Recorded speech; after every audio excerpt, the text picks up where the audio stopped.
Amen. Amen. Amen. Yes, sir.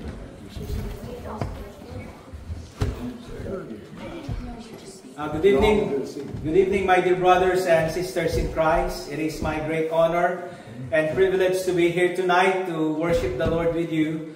But first of all, I would like to take this opportunity to thank Pastor Ed Williams for allowing me to come and present the ministry of the Lord that we're doing in the Philippines. And also, I would like to recognize, also appreciate the presence of Brother Steven and Sister Ria. Sister Ria and I are Filipinos. You know, I know where he came from, and I thank the Lord that they are here tonight. And my name again is Solomon Ambrosio. It's easy for you to remember my name. Solomon is in the Bible, King Solomon. You know, the wisest man in the Bible, you know, in ever lived. And also Ambrosio, there is an ambrosia salad. And just change the A to O, and you will get my last name. Okay, Solomon Ambrosio. I am 47 years old, and I am a pastor and missionary in the Philippines. Actually, I started Good Shepherd Baptist Church, this ministry, back in 2001. I come to the saving knowledge of the Lord Jesus Christ February 28, 1990, and the Lord called me in full-time ministry. I enrolled in a Bible school in the Philippines, Fundamental Baptist College for Asians. And after my graduation, I went to a place where I don't know anybody. I don't have any friends nor relatives. One thing I know, God is calling me to preach His Word. We start knocking on doors, hand out gospel tracts.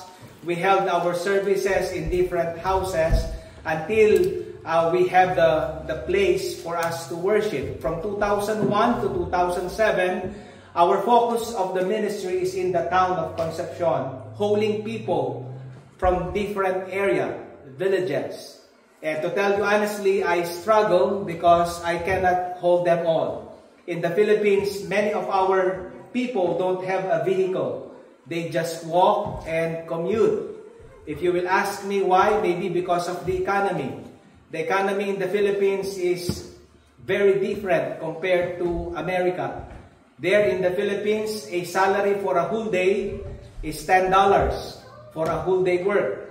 So that is 7 o'clock to 5 o'clock in the afternoon. You know, but the price of the gasoline there is more expensive. Right now, it's It's a little bit shaky.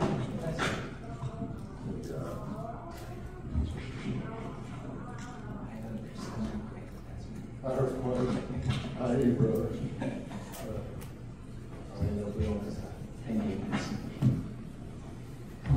Amen.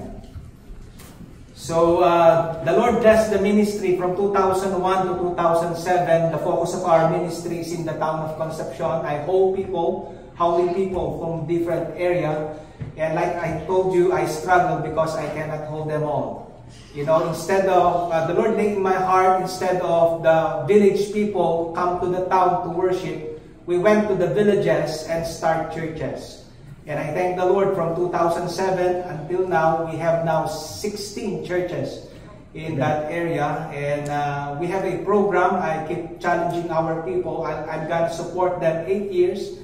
But after 8 years, they need to be self-supporting so that I can support new works. And out of that 16 churches, I'm still supporting 6 pastors in the Philippines. And the primary goal of coming over here is to look for partners.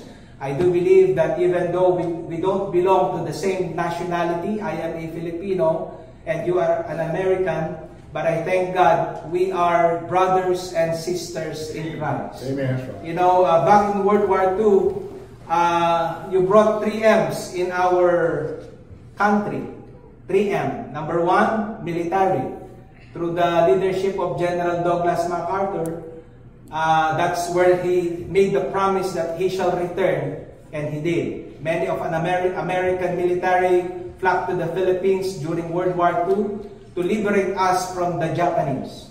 And we are so grateful for the American military. But not long after the war, you start sending American missionaries in the Philippines. And my dad come to the saving knowledge of the Lord Jesus Christ because there is an American missionary that God used for him to heard the gospel. Amen. So I am the second generation preacher. My dad is a Baptist pastor. And after the war, the last M, missionary, military, and then right now we have McDonald's. McDonald's in the Philippines. But they serve rice, in the Philippines. Really, they serve rice because Filipino, when they eat, we eat with rice. We cannot eat without rice. So you can order burger and rice in the Philippines in McDonald's. But kidding aside, I am so thankful. I know that supporting missions is like eternal investment.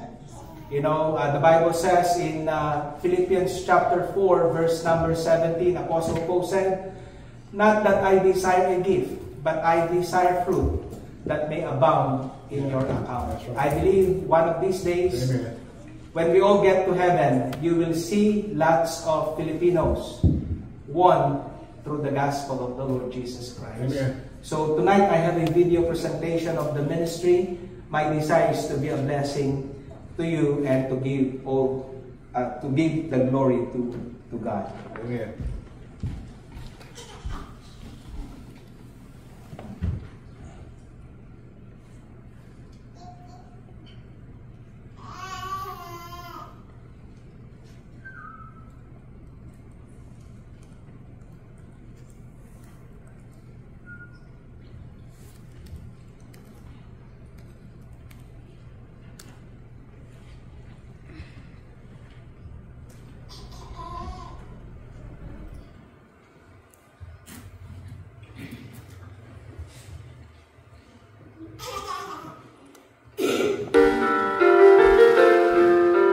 This is the map of the Philippines. I am located in the main island, in the island of Luzon, in the province of Tarlac, in the town of Concepcion. When I started this work, I only had 2 children. This is our picture back then, back in 2001. And this is now my family. 3 of my children surrendered their life in full-time ministry and pastoring right now. This is our ministry there, preaching God's word and spreading the gospel to every corner, street, and different villages.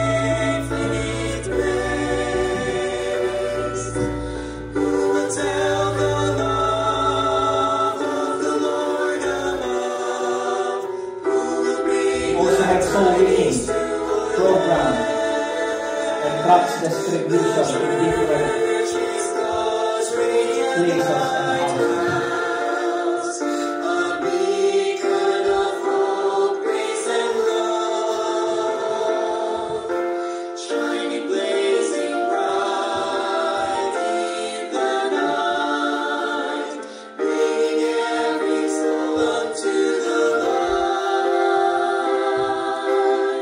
Also have prison ministry and children centers or children ministry.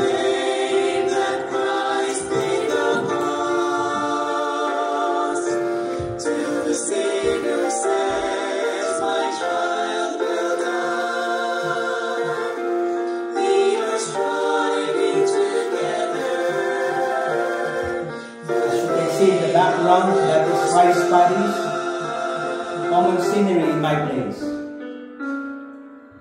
Many have not heard the cries has come to seek and die. House to house Bible studies. Not the only way, no matter how they try.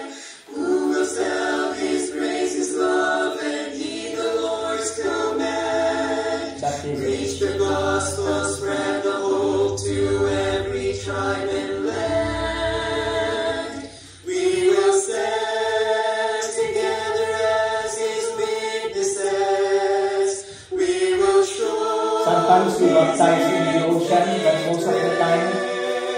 our candidates for baptism will go here. We have been baptized in this place. And we do this, we call it Eight Sundays. Baptizing the people, candidates for baptism. This is the type of building that we are using in the Philippines. We have 14 of these. It can seat 70 to 80 people.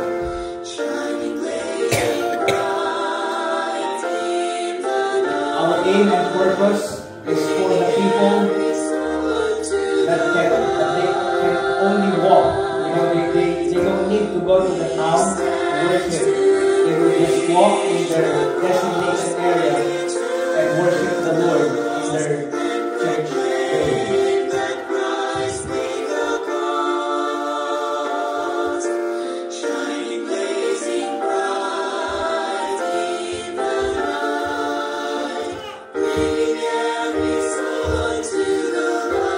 Over here, this is my prayer to the Lord. We have the land for this village and we need the money to construct the church building.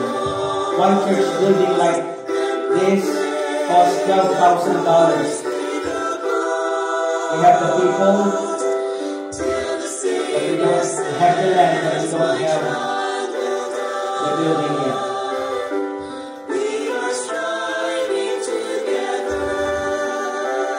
Two buildings like this, each cost $12,000.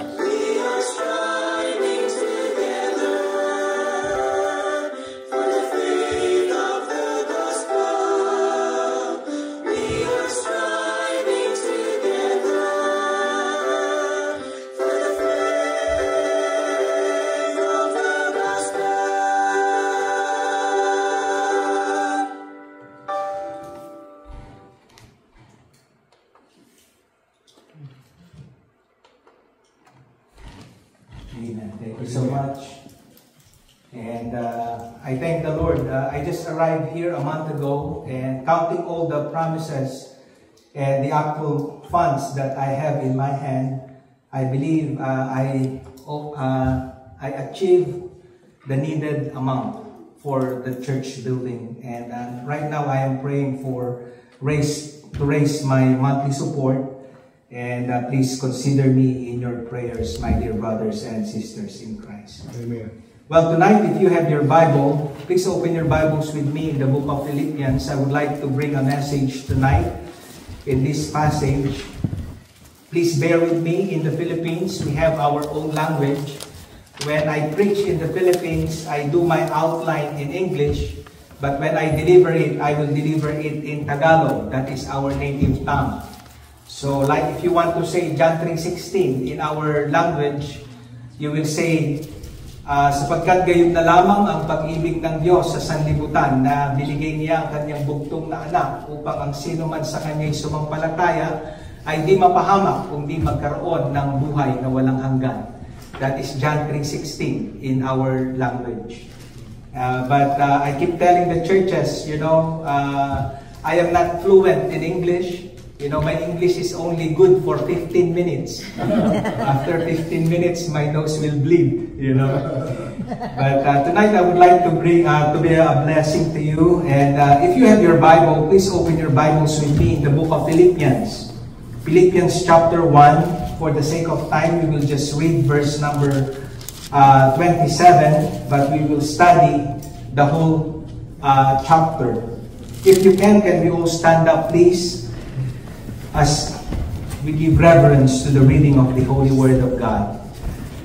Philippians chapter 1, verse number 27, Apostle Paul, writing to the Philippian believers, he said, verse 27, only let your conversation be as it becometh the gospel of Christ, that whether I come and see you or else be absent, I may hear of your affairs, that ye stand fast in one spirit, with one mind, striving together for the faith of the gospel. I would like to bring a message tonight entitled, Striving Together for the Faith of the Gospel.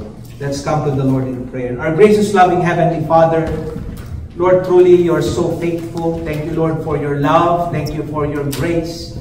Thank you, Lord, even though we're not deserving of salvation. Lord, thank you. You provided salvation through the gospel of the Lord Jesus Christ. Lord, as we study your word tonight, I pray you speak to our hearts, O Lord.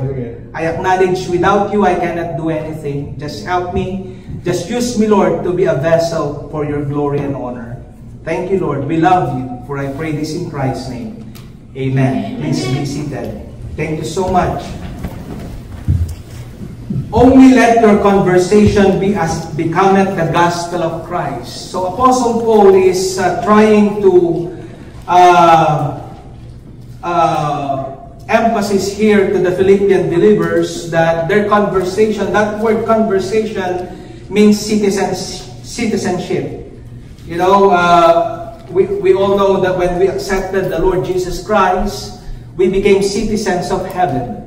Yeah. Amen? Amen. And because of that, he said, whether I come and see you or else be absent, I may hear of your affairs, that ye stand fast in one spirit, one mind, striving together for the faith of the gospel. So, he's saying that we need to have one spirit, one mind. Yeah. And then we need to strive. That word strive means put your effort, put all our abilities. We need to strive, and then together we need to be united. Amen. Striving together for the faith of the gospel. Amen. We all know the background of the Philippian church. This is the first church that Apostle Paul started in the Macedonian province, Philippi. In Acts chapter 16, we can see the first convert that he got there is a lady called or named Lydia. Yeah. Lydia is a seller of purple, very well known in that place. But we all know that Apostle Paul received great persecution in that place. He was put in prison for preaching the gospel. Amen. While in prison, we all know the verse, you know, the Philippian jailer, you know, while they are in prison, there's an earthquake. And the jailer wants to kill himself. Yep. You know, but the Apostle Paul said, we're here, don't do anything harm, you know. Amen. And he said, believe on the Lord and Jesus Christ, and thou shalt be saved. Amen. And thy house. That is a very familiar passage. Amen. That's the start of the Philippian church. But we all know Apostle Paul did not stay long in this place because of the persecution. But he wrote this letter for them to be encouraged, to keep on keeping on, to be united, especially for the gospel. Amen.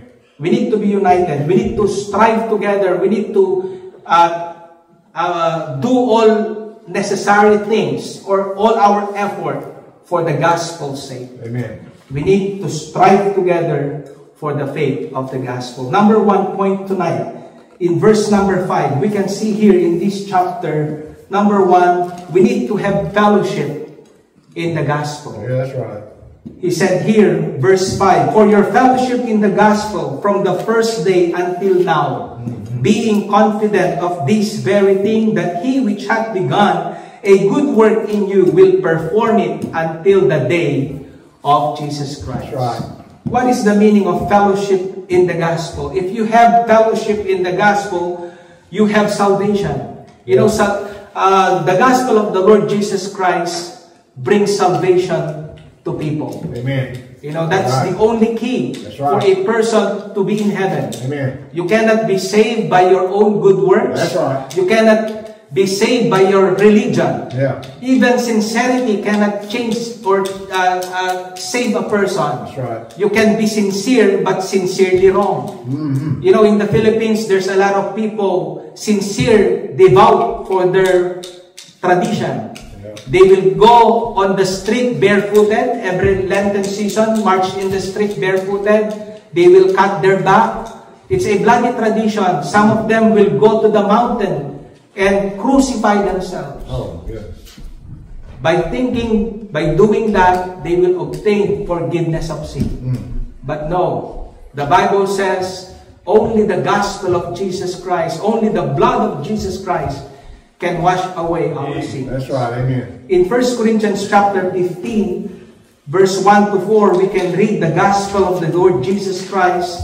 He said here, moreover, brethren, 1 Corinthians 15, verse 1 to 4, moreover, brethren, I declare unto you the gospel which I preach unto you, which also ye have received, and wherein ye stand, by which also ye are saved, if ye keep in memory what I preach unto you, unless ye have believed in vain. Yeah. For I delivered unto you first of all that which I also received, how that Christ died for our sins, according to the Scriptures, and that He was buried, and that He rose again the third day, according to the Scriptures. Amen. It is very clear in this passage that, you need to hear the gospel preached. That's right. And you need to accept or receive the gospel. Amen. For you to have it. It's not automatic. Amen? Amen. God or Jesus Christ died for all. That's right. But it is only for them who will believe and accept. Amen. Amen? Right. Not everyone are saved. You need to hear the gospel and you need to receive the gospel. I thank God. February 28, 1990, that is the day of my salvation. Amen. Before, I thought coming to church is salvation. Being obedient to parents is salvation. I didn't try any vices in my life. Never drink liquor or cigarette in my entire life. I didn't experience that. I thought I am right with God. Yeah. But I was wrong. Amen. The Bible says, for whosoever shall keep the whole law and yet offend in one point, he is guilty of all. That's right. Brother. I am fall short That's good, to the brother. standard of God, to the glory of God. But I thank God. Jesus died, was buried, rose from the dead Amen. for my sin. Amen. And that is the gospel. You need to believe and receive, accept the gospel for you to have salvation. And when you receive that salvation, you receive that gospel, you will have salvation. And salvation is secure in the hands of God. Amen. I believe once saved, always saved. Amen, brother. Because the Bible says we will be born in the family of God.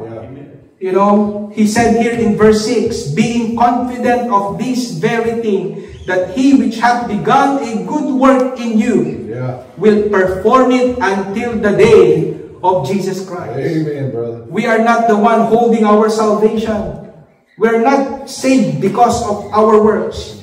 But praise the Lord, we are saved by grace through faith. Ephesians 2, 8 and 9. For by grace ye are saved through faith, and that not of yourselves. It is a gift of God, not of works, Amen. lest any man should That's boast. exactly right. I thank God. If I'm gonna die tonight, 100% sure Yeah. I will go to heaven. Amen, brother. Because of the gospel that I received, what Jesus done for me on the cross of Calvary. Amen. Not only salvation will be provided if you have fellowship in the gospel, but also sanctification.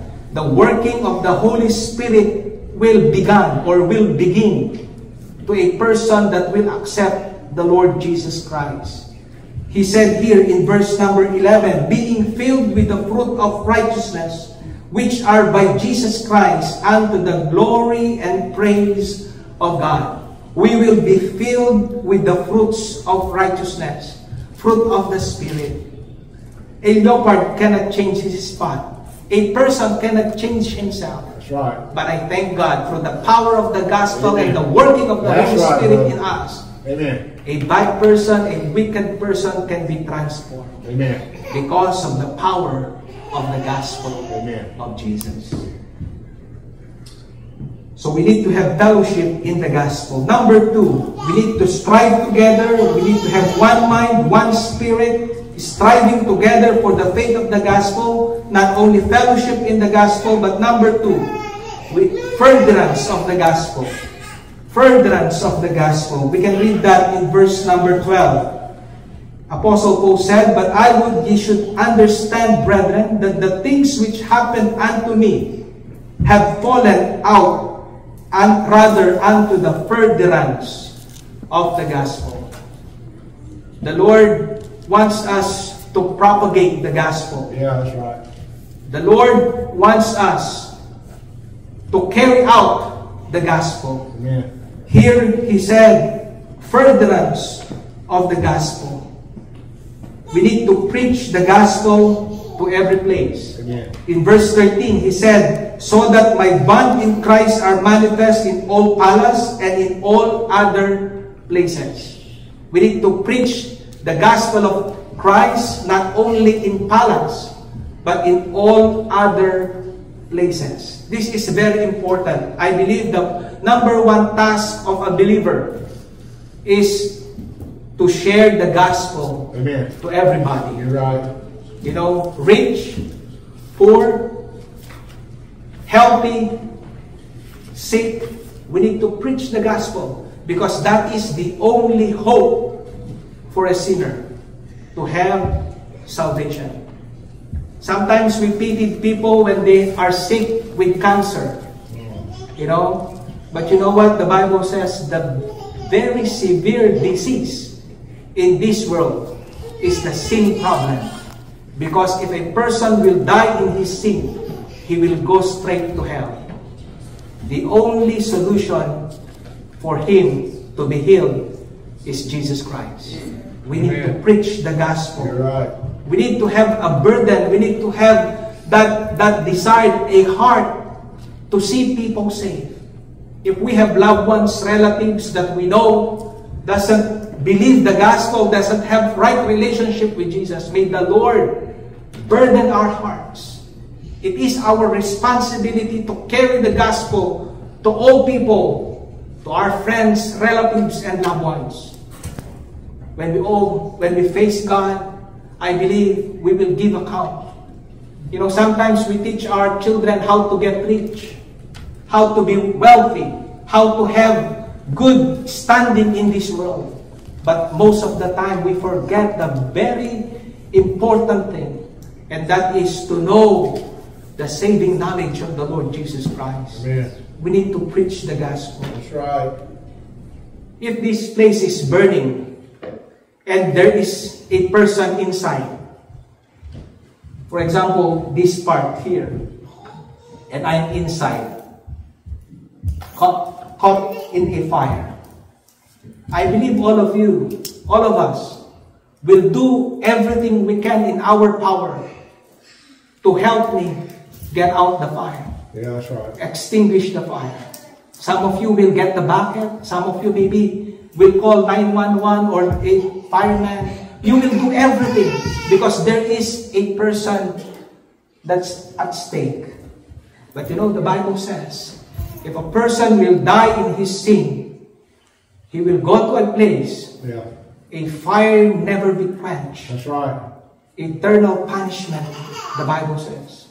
The only solution is the gospel of the Lord Jesus Christ. Amen. You're right. We need to carry it, to share it, to speak it boldly. In verse number 4, he said, "And many of the brethren in the Lord, waxing confident by my bonds, are much more bold to speak the word without fear."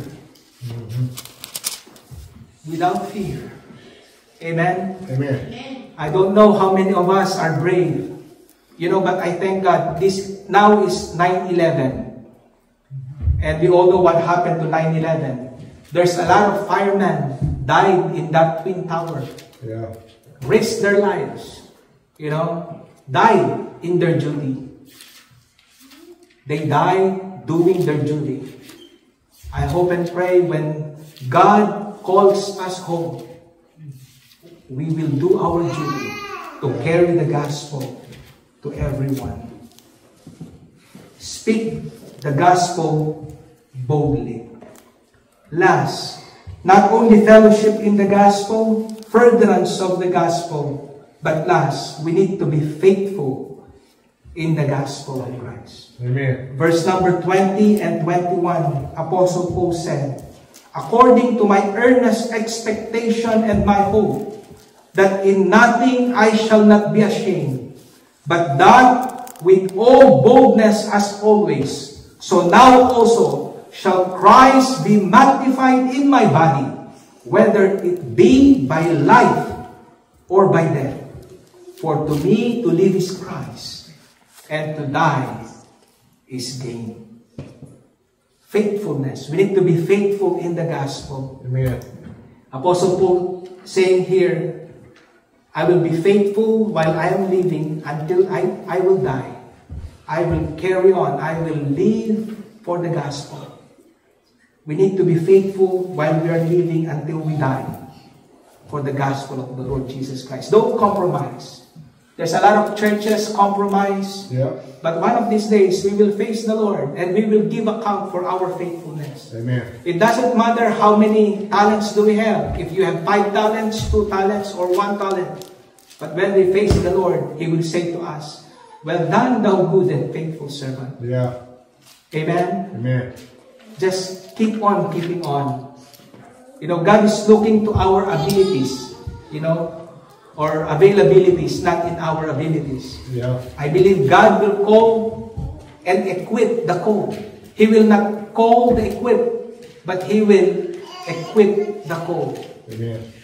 You know, God can use an ordinary person for His work. That's right. I thank God He can use a person like me. To tell you honestly, growing in the Philippines, I learned basketball in my early age. You know, we love basketball in the Philippines. In my younger years, I played basketball in the street. I am the youngest in the family. They thought I am the black sheep because I learned basketball. When I go out the house, morning, I will never go back till dark. Because I play basketball all the time. I love to play basketball in the streets.